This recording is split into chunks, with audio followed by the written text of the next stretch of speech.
Hello MS. आज हम लोग क्लास 10th मैथ का जो चैप्टर चल रहा था हम लोगों का pair of linear equation in two variable, उसी को आगे की ओर बढ़ा रहे होंगे। तो इससे पहले वाले में हम लोगों ने इंट्रोडक्शन पढ़ लिया था कि pair of linear equation in two variable क्या होता है। ठीक है, अब हमारी कहानी जो बढ़ेगी वो कुछ इस तरीके से बढ़ेगी, कुछ इस प्रकार बढ़ेगी कि भैया आपने यहाँ तक तो बात कर लिया था pair of linear equation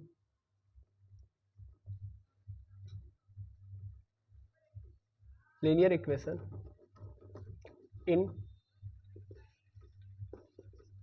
two variable क्या होता है, इसके बारे में हम लोगों ने बात कर ली थी। अब हमारा जो पूरा का पूरा फोकस होगा वो इस पे होगा कि अगर एक लीनियर इक्वेशन आता है, क्योंकि मैंने कल जब पढ़ाया था या बताया था, इंट्रोडक्शन दिया था, तो मैंने इसमें हिंट कर दिया था कि भैया एक इक्वेशन है तो इक्वेशन को क्या चाहिए, सोल्यूशन। यानी equation always demand of solution, यानी एक इक्वेशन को चाहिए सोल्यूशन। तो दैट मीन्स ऑलवेज एक इक्वेशन को सोल्यूशन चाहिए। वैसे ही जब आप एक लीनियर इक्वेशन को लिखोगे, यानी लीनियर इक्वेशन यानी पेयर लिखोगे लीनियर इक्वेशन का, तो इसका भी हमको क्या निकालना पड़ेगा, सोल्यूशन। अब अगर मैं सोल्यूशन की बात करूं तो सोल्यूशन ध्यान से देखेंगे। जैसे मान लीजिए मैंने लिख दिया 2x + 3y = 4 and same to same simultaneously एक और इक्वेशन लिख दिया 3x + 4y = 8।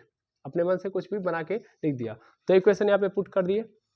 अब दो इक्वेशन पुट कर दिए तो ये दोनों इक्वेशन क्या डिमांड करेंगे भैया, ये दोनों इक्वेशन डिमांड करेंगे सोल्यूशन की। सोल्यूशन की क्यों? क्योंकि भाई इक्वेशन लिखा ही क्यों गया है, फर्स्ट क्वेश्चन तो ये है। इसमें x आया y आया, x आया y आया, क्यों आया भाई? भाई मैथ पढ़ रहा हूँ, मैथ का मतलब पूरा खेल किसका होता है, नंबर का। इसमें एबीसीडी कहाँ से आ जा रहा है? एबीसीडी तो नहीं आना चाहिए। एबीसीडी क्या है, इट इज अ वेरिएबल। तो वेरिएबल मतलब कल ही बताया गया था कि एबीसीडी आ रहा है, दैट मीन्स ये क्या है, वेरिएबल है। और वेरिएबल को भैया बदलना पड़ेगा, किसमें बदलना पड़ेगा, नंबर में। और ये जो नंबर होगा कुछ ऐसा होना चाहिए कि इस वेरिएबल की जगह पे रखने पे ये वेरिएबल से मतलब इस वेरिएबल की जगह पे उस नंबर को पुट कर दूं तो भैया ये एलएचएस को आरएचएस के बराबर कर दे, यानी संतुलन की स्थिति बनाए रखे। ठीक है, तो वही मेरा सोल्यूशन कहलाएगा। मतलब कुल मिला के वेरिएबल का मुझे वेरिएबल को चेंज करना है नंबर में, और ऐसे नंबर में कि वो मेरे एलएचएस को आरएचएस के बराबर कर पाए, यानी संतुलन बनाए रखे। क्योंकि आपने इक्वेशन की बात की और equation is equal to equal, equation is equal to मैंने कल ही बताया था, इक्वेशन में क्या होती है, चीजें इक्वल होती हैं। तो वो इक्वल वाला जो बात है वो टूटना नहीं चाहिए। मतलब वेरिएबल की जगह पे वो नंबर हमको फाइंड करना होता है कि जो हमारे इस इक्वल वाले नियम कानून को तोड़े ना। ठीक है, और इक्वल मतलब एलएचएस यानी बायां पक्ष दाएं पक्ष यानी आरएचएस के क्या होना चाहिए, बराबर होना चाहिए। Left hand side right hand side के इक्वल होना चाहिए। ठीक है, बिल्कुल सर। तो अगर मैं देखूं इसका सोल्यूशन, इसका अगर मैं सोल्यूशन देखना चाहूँ, दैट मीन्स 2x + 3y = मैंने लिखा था 4 एंड 3x + 4y = लिखा था मैंने 5 लिखा था। अब क्वेश्चन आता है सर इसका सोल्यूशन निकाले तो निकाले कैसे, और क्या इसके कितने सोल्यूशन, मतलब इसके कितने सोल्यूशन हो सकते हैं। देखो यार, जब हम pair of linear equation in two variable लिख रहे हैं तो भैया हमारे पास इसके इस इक्वेशन का मुझे क्या चाहिए, सोल्यूशन। तो इसका हो सकता है एक सोल्यूशन हो, इसका हो सकता है दो सोल्यूशन हो सकता है इसका दो से ज्यादा सोल्यूशन हो, या ये भी हो सकता है कि कोई सोल्यूशन नहीं है, यानी नो सोल्यूशन। ऐसी भी तो स्थिति बन सकती है। यानी इस पेयर ऑफ लीनियर इक्वेशन का या तो एक सोल्यूशन हो सकता है, या तो दो सोल्यूशन हो सकता है, या तो दो से ज्यादा सोल्यूशन हो सकता है, या तो कोई सोल्यूशन ही नहीं हो। मतलब एक सोल्यूशन का मतलब यहां पे सिर्फ और सिर्फ x की एक सिंगल वैल्यू ऐसी हो या y की एक सिंगल वैल्यू हो जो क्या कर रही हो, यहाँ पे रखने पे मतलब x की एक ही वैल्यू ऐसी हो जो यहाँ पे और यहाँ पे रखा जाए तो ऑलवेज क्या हो, और y की क्या बोले एलएचएस आरएचएस के बराबर हो। और उसी तरीके से y की भी एक ही वैल्यू हो और यहाँ भी y की एक ही वैल्यू हो कि यहाँ पे रखने पे वैल्यू बराबर आ जाए। या ऐसा भी हो सकता है कि x की दो दो वैल्यू हो सकती है, कि यहाँ पे 2 रखूं और y की भी y की 3 रखूं तो हो जाए, या यहाँ पे x की 3 रखूं और y की 2 रखूं तो भी हो जाए। यानी x की दो दो वैल्यू हो सकती है, या हो सकता है मल्टीपल वैल्यू भी हो सकती है। दैट मीन्स कहने का अर्थ यह है कि कई सारी वैल्यूज भी हो सकती हैं एक ही वेरिएबल की, x की कई सारी वैल्यूज हो सकती हैं, एक ही वैल्यू हो सकती है, कुछ भी हो सकता है जिसपे वो LHS को RHS के बराबर कर दे। हमारा मेन मोटिव क्या है? LHS को RHS के बराबर करने वाले वैल्यू को फाइंड आउट करना।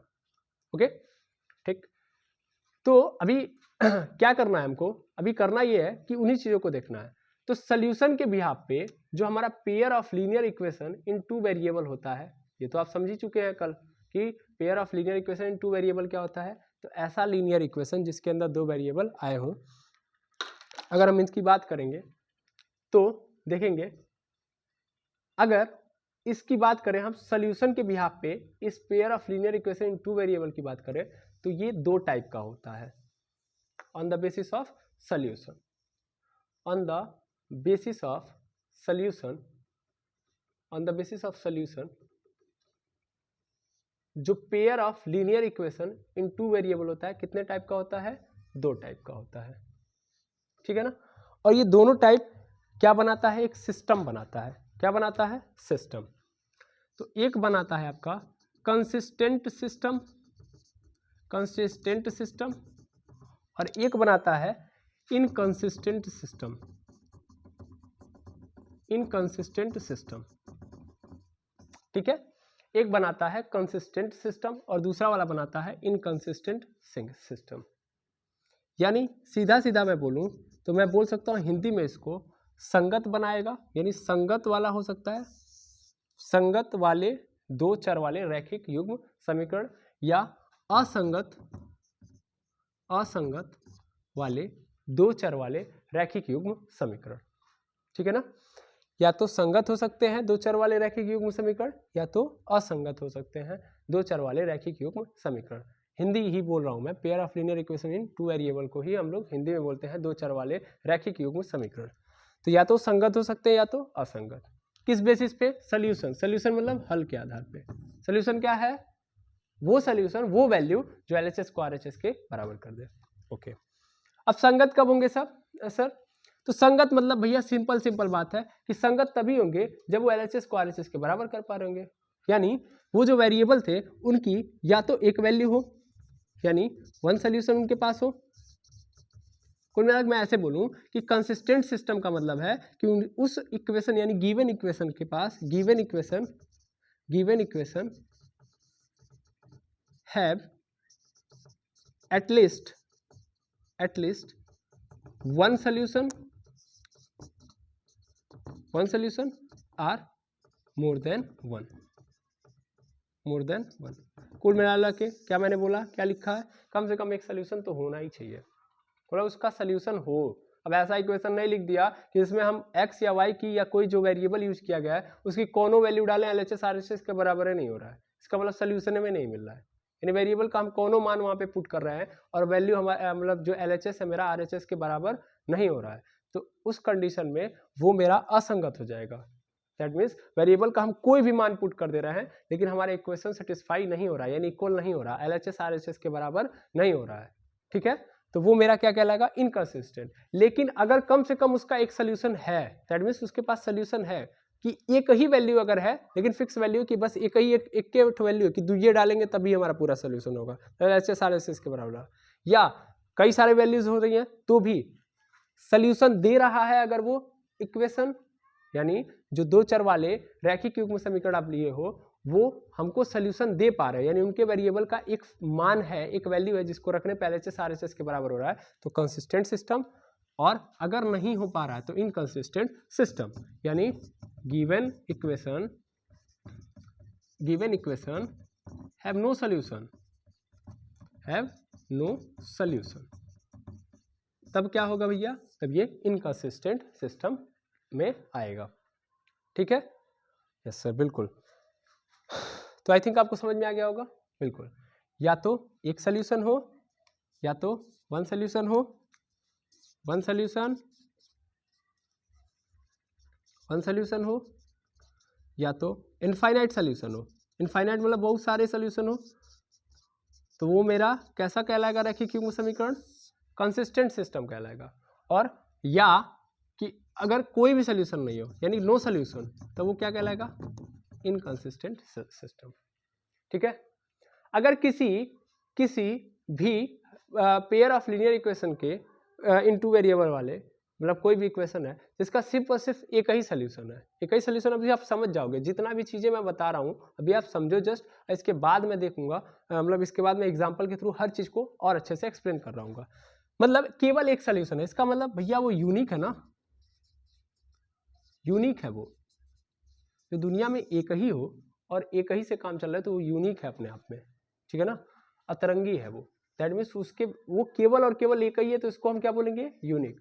तो अगर गिवन इक्वेशन का केवल और केवल एक सोल्यूशन है तो हम उसको यूनिक सोल्यूशन भी बोलेंगे, ठीक है। और कई सारे सोल्यूशन है तो इनफाइनाइट सोल्यूशन या मैनी सोल्यूशन बोलेंगे, और नो सोल्यूशन नो सोल्यूशन। तो कंसिस्टेंट सिस्टम वाले क्या बोलते हैं, pair of linear equation two variable कौन से होते हैं, समझ में आ गया, इनके पास सोल्यूशन होगा, और इनके पास सोल्यूशन नहीं होगा, इनकंसिस्टेंट यानी असंगत वाले कहलाएंगे। क्लियर है ये बात, बिल्कुल। अब थोड़ा सा और बात में अगर आगे बढ़ाऊं तो आप ध्यान से समझिएगा, किस कंडीशन में मेरा जो सिस्टम है, गिवन सिस्टम या गिवन इक्वेशन, वो कंसिस्टेंट माना जाएगा और किस कंडीशन में इनकंसिस्टेंट माना जाएगा। भाई हमको चेक करने के लिए कोई तो मेथड होना चाहिए, हाँ या ना, बिल्कुल। चलो देखते हैं। देखो यार, अगर हमको देगा तो पहली बात तो कोई भी अगर हम बात करें जनरल फॉर्म की या स्टैंडर्ड फॉर्म की तो कैसा होता है मेरा लीनियर इक्वेशन। तो लीनियर इक्वेशन सर होता है ax प्लस बी वाई, कैसा इक्वेशन, टू वेरिएबल वाला, तो ax plus B Y is equal to C, ऐसे ही होता है। लेकिन हम बात क्या कर रहे हैं, पेयर की, तब ये a1 माना जाएगा, ये b1 माना जाएगा, ये c1।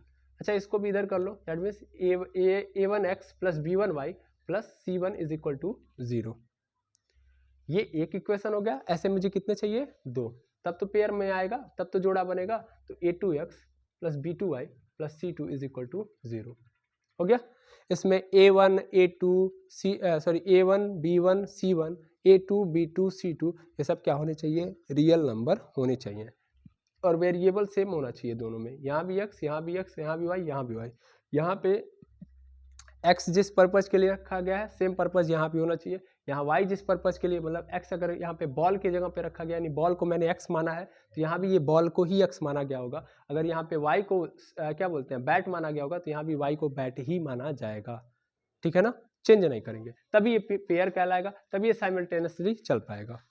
क्लियर है बात, ठीक है। तो अब कब किस कंडीशन में, मान लो अगर एक इक्वेशन इस फॉर्म में दिया गया है और इस फॉर्म में अगर हमको दिया गया तो कब हम मानेंगे कि वो कंसिस्टेंट सिस्टम होगा और कब मानेंगे कि वो इनकंसिस्टेंट सिस्टम होगा, ठीक है। तो कंसिस्टेंट सिस्टम कब माना जाएगा, जब हम क्या करेंगे, देखेंगे, हम कंपैरिजन करेंगे कि अगर मेरा a1 upon b1 sorry a1 upon a2, ध्यान से देखेंगे बहुत इंपॉर्टेंट है, a1 upon a2 equal to b1 upon b2, a1 upon a2 is equal to b1 upon b2 नहीं हो रहा है। यानी मैंने कंपैरिजन किया a1 अपॉन a2 का रेशियो और b1 अपॉन b2 का रेशियो, अगर ये दोनों आपस में क्या नहीं है, बराबर नहीं है। मैं बता रहा हूं आपको तरीका, और ये कौन सा तरीका है, इस तरीके को हम बोलेंगे एल्जेब्रिक मेथड। भाई पता तो लगाना पड़ेगा ना कि कंसिस्टेंट है कि इनकंसिस्टेंट। तो कंसिस्टेंट है कि इनकंसिस्टेंट, ये पता लगाने के लिए हम दो विधियां यूज करेंगे। सबसे पहले विधि जो ये पहला मेथड जो हम यूज कर रहे हैं वो एल्जेब्रिक मेथड है। कौन सा मेथड है, एल्जेब्रिक मेथड। और दूसरा मेथड हम इसके बाद यूज करेंगे ग्राफिकल मेथड। तो एल्जेब्रिक मेथड ये कहता है कि तुम क्या करो कि a1 अपॉन a2 और b1 अपॉन b2 का रेशियो करो, अगर वो बराबर नहीं हो रहा है तो 100% मान लेना कि ये जो गिवन इक्वेशन है उससे एक यूनिक सोल्यूशन मिलने वाला है। क्या मिलने वाला है, यूनिक सोल्यूशन मिलने वाला है। और अगर ये यूनिक सोल्यूशन दे रहा है, यूनिक मतलब वन सोल्यूशन दे रहा है ना, तो वन सोल्यूशन दे रहा है तो ये क्या कंसिस्टेंट सिस्टम होगा कि नहीं होगा, हाँ, तो किसके अंतर्गत आएगा, कंसिस्टेंट सिस्टम के अंतर्गत आएगा। सेम सिचुएशन अगर कंपैरिजन करो कि a1 अपॉन a2 का जो रेशियो है वो b1 अपॉन b2 के रेशियो के बराबर हो जा रहा है, और c1 अपॉन c2 का भी जो रेशियो है वो भी बराबर हो जा रहा है। मतलब a1 अपॉन a2 का रेशियो, b1 अपॉन b2 का रेशियो, c1 अपॉन c2 का रेशियो, तीनों का रेशियो आपस में क्या है, बराबर है। तो अगर तीनों का रेशियो आपस में बराबर हो गया तो भी तब इस कंडीशन में इनफाइनाइट सोल्यूशन मिलेंगे। तब जो गिवन इक्वेशन होगा, given pair of linear equation two variable जो होगा वो क्या होगा, उसके कितने सोल्यूशन होंगे, एक से ज़्यादा। और अगर एक से ज़्यादा यानी इनफाइनाइट सोल्यूशन हो गया तो भी ये क्या होगा, तो भी ये क्या होगा, तो भी ये कंसिस्टेंट सिस्टम के अंतर्गत आएगा भैया। आएगा कि नहीं आएगा, बिल्कुल आएगा सर। यहाँ पे A1/A2 is equal to not B1/B2। तो कंसिस्टेंट सिस्टम होने के लिए क्या क्या लॉजिक दिया गया है, एल्जेब्रिक मेथड ने क्या बताया, कहा बेटा तुमको रेशियो करना है, A1/A2 का रेशियो करो, B1/B2 का रेशियो करो, C1/C2 का करो, तीनों बराबर हो गए तो मान लेना क्या है, वो कंसिस्टेंट है और कैसा सोल्यूशन देने वाला है वो गिवन इक्वेशन। और अगर A1/A2 B1/B2 के बराबर नहीं है तो फिर भैया एक ही सोल्यूशन मिलेगा, लेकिन एक ही सोल्यूशन मिल जाएगा तो भी तो कंसिस्टेंट सिस्टम के अंदर आएगा। तो चाहे ये नजर आए चाहे ये नजर आए, वो कंसिस्टेंट सिस्टम का कहानी है। हम पहला मेथड अलजेब्रिक मेथड के थ्रू समझ रहे हैं। इनकंसिस्टेंट सिस्टम कब होगा, जब तुम यही काम यहाँ पे देख लो ना, देख लीजिएगा कि अब मैंने किया A1/A2 का रेशियो निकाला, B1/B2 का रेशियो निकाला, C1/C2 का रेशियो निकाला। अब A1/A2 का जो रेशियो बराबर है आपस में किससे, B1/B2 से, लेकिन ये दोनों का जो रेशियो है वो बराबर नहीं है C1/C2 के रेशियो से। तो C1/C2 का रेशियो B1/B2 के रेशियो के बराबर नहीं है, या A1/A2 के रेशियो के बराबर नहीं है C1/C2 का रेशियो। तो उस कंडीशन में क्या होगा, इनकंसिस्टेंट सिस्टम, क्योंकि कोई सोल्यूशन नहीं मिलने वाला है, देयर आर नो सोल्यूशन। आई बात समझ में, तो आई थिंक बात समझ में आ गई होगी। कंसिस्टेंट सिस्टम कब बनेगा और इनकंसिस्टेंट सिस्टम कब बनेगा, क्लियर है, ठीक है। सबसे पहले आप क्या करिए, नोट डाउन करिए, फिर मैं एग्जांपल के थ्रू एक एक को समझा रहा हूं। चलिए तो आगे देखेंगे, हमने क्या पढ़ा, हमने ये पढ़ा कि अभी हम फिलहाल में क्या चेक कर रहे हैं कि हमारे पास एक pair of linear equation in 2 variable वाला पोर्शन आ गया है, दैट मीन्स एक इक्वेशन आ गया है। अब हम उस पेयर को जब हम आइडेंटिफाई करेंगे तो ये चेक कर रहे होंगे कि इसके कितने सोल्यूशन हो सकते हैं। अभी हम ये पढ़ रहे हैं, ठीक है, कि इसके कितने सोल्यूशन हो सकते हैं, ठीक। क्या ये जो गिवन इक्वेशन है वो सोल्यूशन देगा या नहीं देगा, देगा तो कितने देगा, एक देगा, कई सारे देगा, या एक भी नहीं देगा, ये चेक कर रहे हैं। फिर इसके बाद हम लोग ये इसको पहला तरीका हम लोग अलजेब्रिक तरीके से देख लेंगे, फिर दूसरा तरीका हम ग्राफिकल तरीके से भी चेक करेंगे कि ग्राफिकली कैसे एक इक्वेशन को हम देख के बता सकते हैं, उसका ग्राफ देख के बता सकते हैं कि इसके कितने सोल्यूशन होंगे। फिर उसके बाद हम चैप्टर में आगे बढ़ेंगे, तब हम पढ़ेंगे कि कैसे निकाला जाता है, ठीक है ना। तो बस चैप्टर में यही है, पहले ये देखेंगे कि एक इक्वेशन को देख के आपको ये बताना होगा कि इसके कितने सोल्यूशन हो सकते हैं। अभी हम आज वही सीख रहे हैं कि कैसे हम देख के कोई, अगर हमारे पास pair of linear equation 2 variable वाला मिल गया तो उसको हम देख के कैसे बता सकते हैं कि उसके कितने सोल्यूशन होंगे। पहला चीज़ तो ये सीखेंगे आज हम, फिर कल ग्राफिकल रिप्रेजेंटेशन सीखेंगे और ग्राफिकल तरीके से देख लेंगे, और तीसरे नंबर पर हम लोग मैथड सीखेंगे कि कैसे हमारे पास अगर कोई इक्वेशन दे दिया जाता है तो उसका हम सोल्यूशन कैसे निकालेंगे, ठीक है ना। आज का कहानी समझ गए होंगे आप।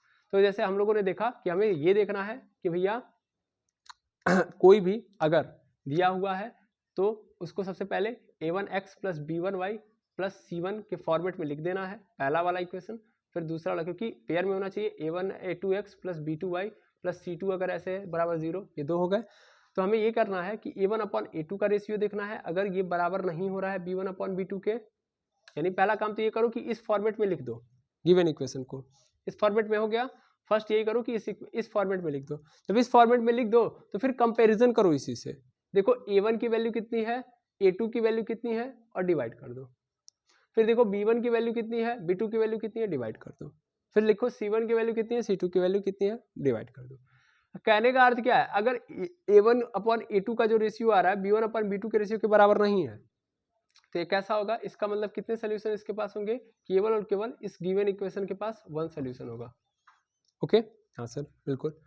और अगर मान लो a1/a2 निकाला तुमने, b1/b2 निकाला तुमने, c1/c2 निकाला तुमने, और अगर ये सब बराबर हो गए, मतलब तीनों के तीनों का रेशियो आपस में क्या है, बराबर है, तो इनफाइनाइट सोल्यूशन आएगा, ठीक है, इनफाइनाइट सोल्यूशन होगा। और अगर तुमने निकाला तीनों का रेशियो a1/a2 b1/b2, तो इन दोनों का रेशियो तो आपस में बराबर हो गया, लेकिन c1/c2 का रेशियो इन दोनों के रेशियो के बराबर नहीं हुआ, तो इसका मतलब कोई सोल्यूशन नहीं होगा, यानी कोई सोल्यूशन नजर नहीं आएगा, ठीक है।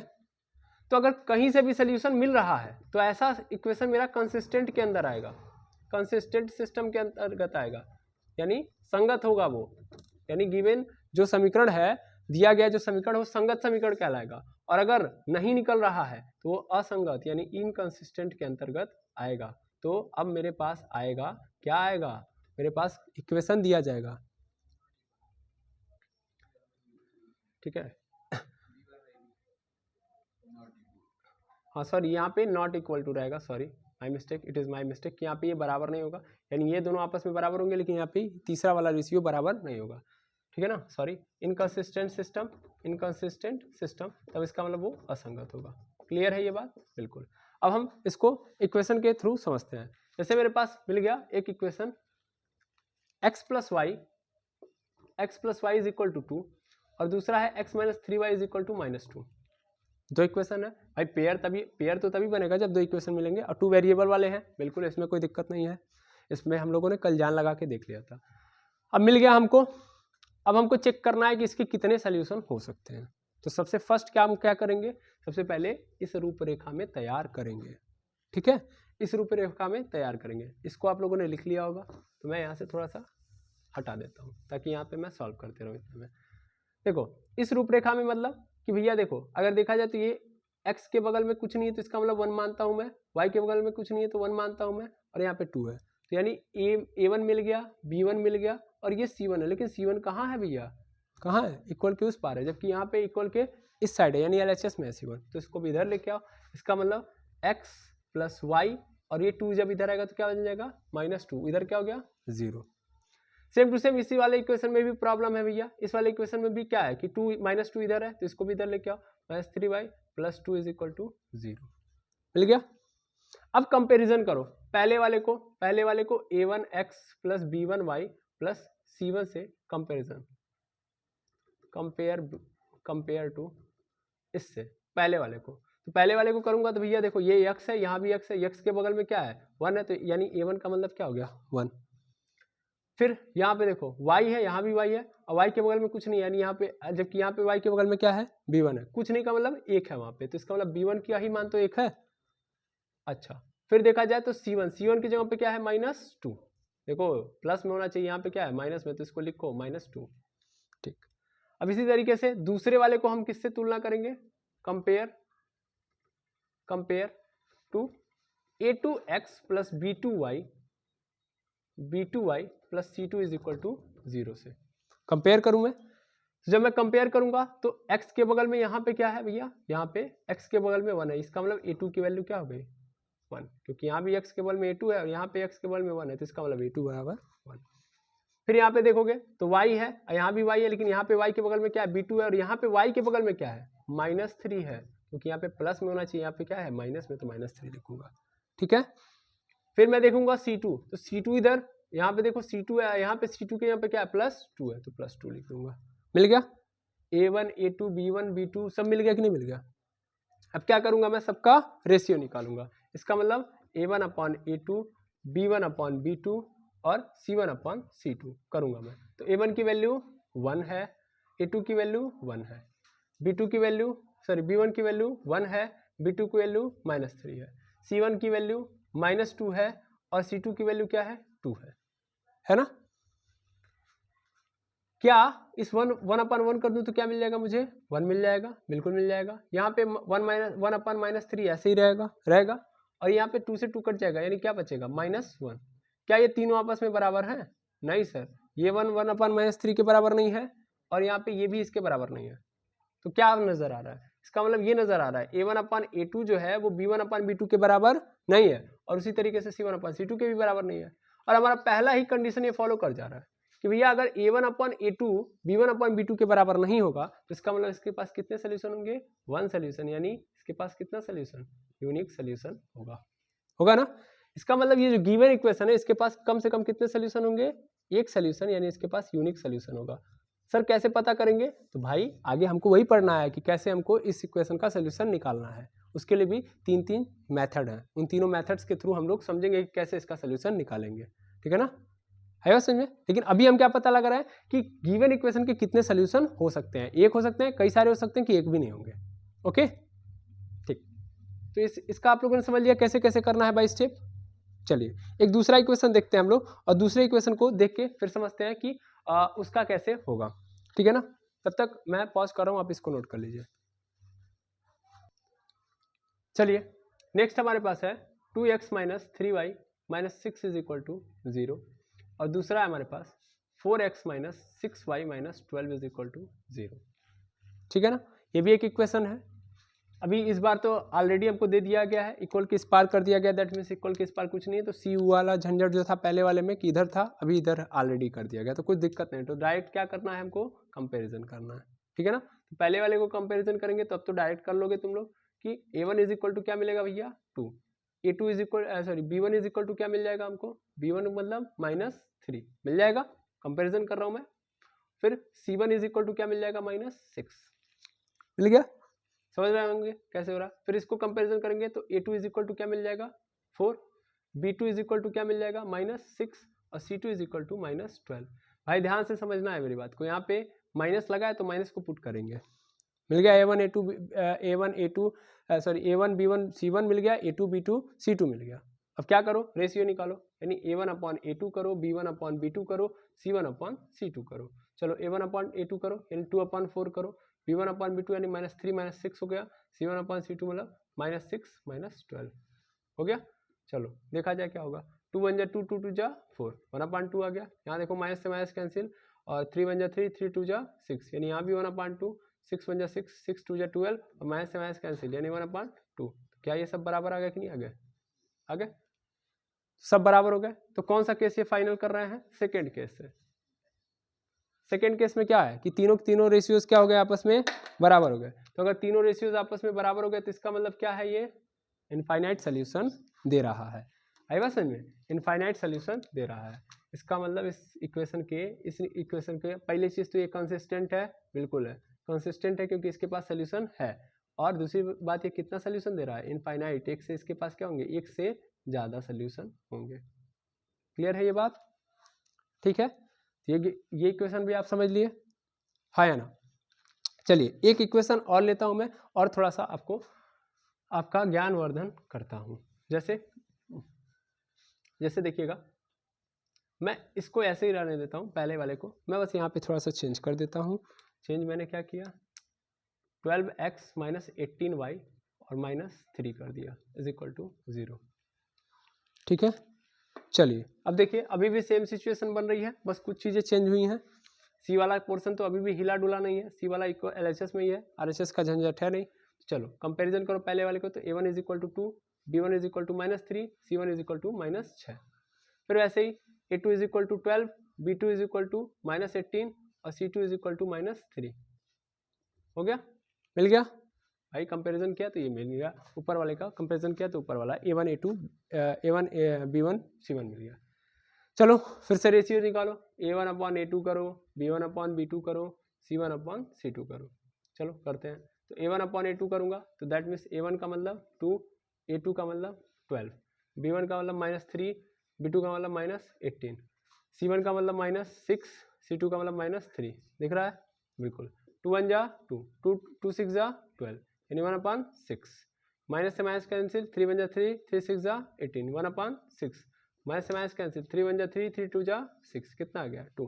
तो क्या हो रहा है, ये दोनों तो बराबर है लेकिन ये दोनों इसके बराबर नहीं है, यानी a1 अपॉन a2 का रेशियो बराबर है b1 अपॉन b2 के, लेकिन ये नहीं बराबर है किसके, c1 अपॉन c2 के रेशियो के। और ये कौन सी कंडीशन है, तीसरा वाला।